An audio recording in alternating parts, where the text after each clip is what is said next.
This video is about how to drink an espresso. Now, for the people who have not had an espresso, your first experience is going to be really interesting. Whoever has had the espresso, think about the first time you had an espresso. Now, espresso is pretty unpopular at times because it has got an anecdote of it being a bitter beverage and a very potent, bitter, non-tasteful beverage.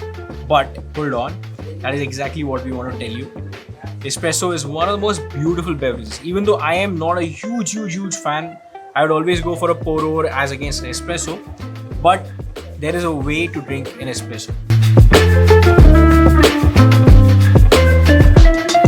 Also, there is a reason why espresso has to be served at the Barista Championship, because it exposes and rather it brings out the best from the coffee, and it also translates into a lot of flavors. So the flavor wheel that you see behind me, espresso is one beverage which will give you all these notes more prominently as compared to a pour over or an aeropress. And this I would say because once you get over that the espresso is bitter, you'll kind of start finding out these notes more prominently, that you just experience it for yourself. So take one coffee, pour an espresso, from the same coffee, pour an pour over, you'll find the difference. Now let's dig in.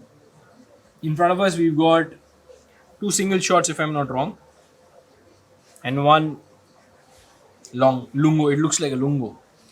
So basically lungo is a longer espresso, and lungo was also in many countries used as a old school americano. So two different, new school americano versus old school americano. New school americano, hot water topped with espresso. Old school americano, press the button of the espresso, let the entire water drip down till the time the glass is not full. That's old school. Anyway, why did I tell you? I don't know that. So now to drink an espresso, you got to remember that you need a spoon.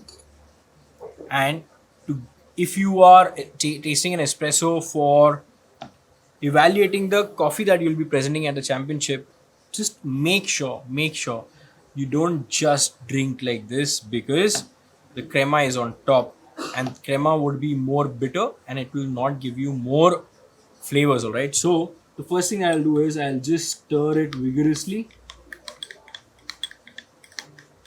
and then I'll have first sip.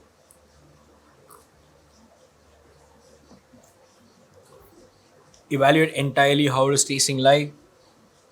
It's got a very creamy mouthfeel, slight tarty, has got a long finish.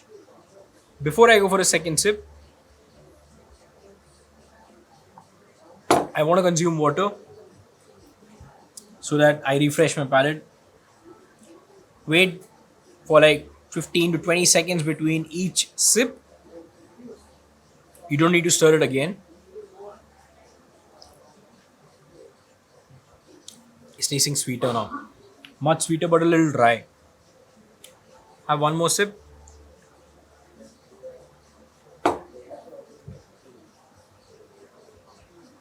Look at your future in this. Then have the last sip. Like last sip or the fourth sip, or you can keep continuing drinking as much the way you want to. So all three sips, and not to my surprise to be honest, all three sips are tasting very different. The first one was much richer, creamier mouthfeel, tarty. Second one was a little drier, but really nice sweet. Third one is now opening up with a lot of acidity. That is actually how you drink espresso. Also, one more thing. You'll see at a lot of places, a lot of judges drink one sip, second sip, third sip. So you can keep moving to show that you're super professional. You can do that. All right. That's a free tip for you all.